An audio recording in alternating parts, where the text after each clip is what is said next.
Хүчин танхаа эрэг цэжигдэгдэн хоригдсон Puff Daddy-г Нью-Йорк хотын Бруклин дүүрэг дэх төвд оршдог холбооны метрополитен шорон өнөөдрийг хүртэл хорж байгаа. Тус шорон бол Америкийн нэгдсэн улс даяараа хүнд хатуу нөхцөлтэйгээр алдарсан хирургийн аавын хүү орж гараад байдгүй маш хүнд шорон. $50 сая барьцаатайгаар галуу шалгалдах хүсэлтэд 2 удаа өгсөн боловч шүүхээс татгалцсан хариу авлаа.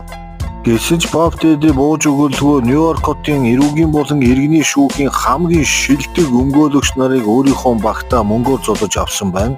Тэр тусмаа 2011 онд Дэлхийн валютын сангийн захирал Доминикон Штраус-Кан гэдэг нөхрийн хүчингийн хэргийг өмгөөлж исэн маш туршлагатай Нью-Йорк хотын урдаа барьдаг өмгөөлөгч энэ багт нэгдсэн. Өмгөөлөгчийг шоронгоос гараа явж байхад баахан сэтгүүлчид түүнээс янз янзын асуулт асуусан. Тэгэхэд маш тайвнаар ингэж хариулсан байдаг. За юу яадаг шүү залуучуудаа ерөнхийдөө Америкийн түүхийг хараад байхад нэг иймэрхүү